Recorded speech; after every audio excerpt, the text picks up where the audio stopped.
why does one need religion if one is already happy in one's life? It's a fundamental question. I think everyone must ask it, and everyone certainly does. And perhaps could ask the panel to shed some light on the answer. Everyone must know as well the answer. Well, in my opinion, first important thing is to find out what is religion. People may have different definitions of their own, but a very simplified definition, which I think will be agreed by most of the people, is that religion means the sum total of that divine guidance which our Creator and Maker has furnished to mankind from time to time in order to regulate and to improve our lives here, so that we can do justice to the obligations that we share as a human being with other beings, and also in family, in society, in national level and universal level. So at all stages, whatever our responsibilities are there, we may be able to discharge them properly. And as a result of that, we should be pleasing the Creator who has given us the life. This is, to my mind, very brief, simplified definition of religion. Now this question in this context is very interesting. Somebody says, I am very happy. People may be happy, but they may not be. They consider that, yes, I am happy. But actually, in reality, if you probe, if you find out from them, many such examples are there where people may be just happy superficially. I think we can say that if we are claiming, or somebody is claiming that I am happy, there should be some signs of happiness to be seen in his life. And the real happiness, according to Islam, is that which is enjoyed by the heart of a person. And Allah Almighty says in the Holy Quran, Allah bi zikrillahi tatma'innul qulub. It is with the remembrance of Allah that really the hearts get the satisfaction and all the happiness.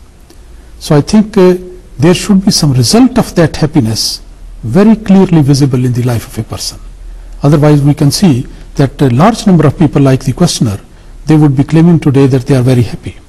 But look at the rate of the suicide happenings. In very highly developed, advanced countries, the rate of suicide is increasing. So why is that? That is the symbol of frustration, and on the other side people say they are very happy. So it's a very interesting question which we have to discuss further. Rajab Sahab, on this topic, obviously people can say that they may be happy, but as Imam Sahab has pointed out, one needs to look at a deeper level. And also there is the impact that one's actions has on society. And there's also a very close link between the importance of religion and social harmony and peace. Right. The Arabic word for religion is ad-din, and deen means a way of life. Now everybody has to live his life according to any code of conduct. Now the only question is whether we should follow the way of life which is suggested by any human being, or we should follow a way of life which is given by our Creator. Now here in our day-to-day life we see that whenever any machine, for example, comes, we buy a television, suppose. Along with it, there is an instruction book. Who gives you the instruction book? The one who has made it. The one who has not made it, he can't give you the instruction book. Always manufacturer provide you.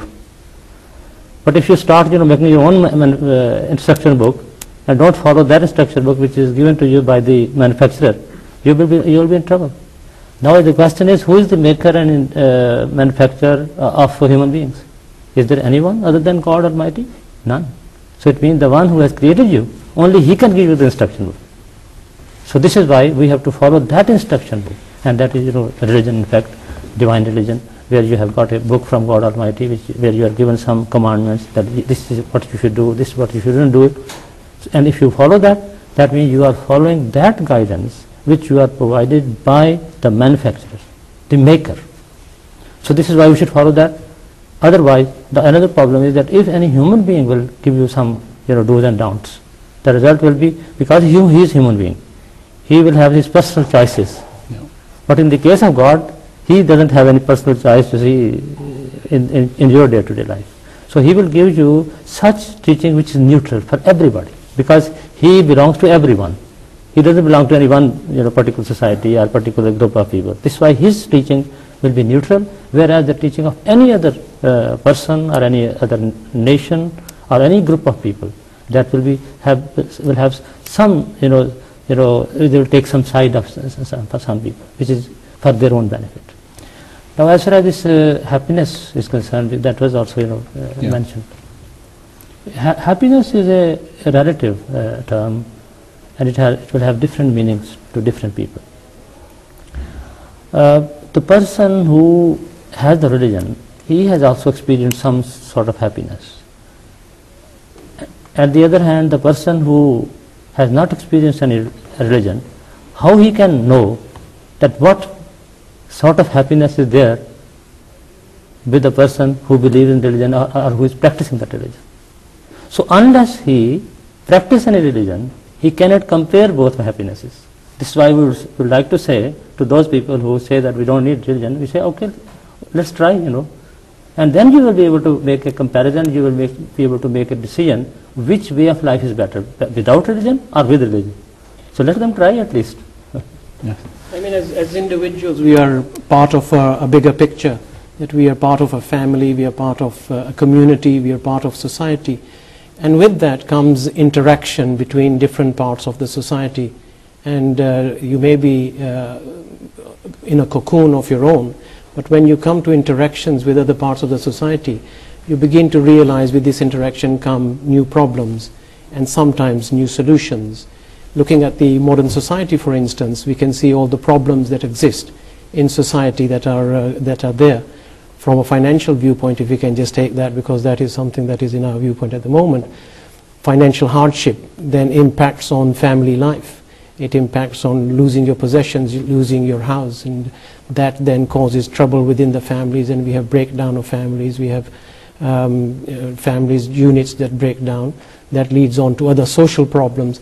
So this all impacts on because of society, and as an individual, you cannot shield yourself away from all these problems.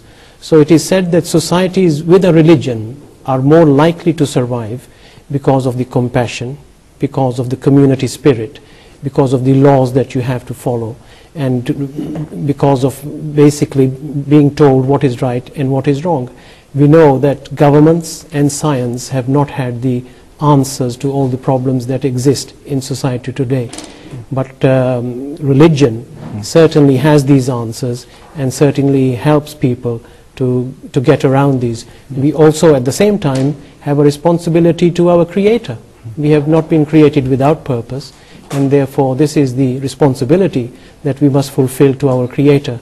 So this is a larger picture, and if you look at it on a very minute scale, then we do not fit the jigsaw in that pattern.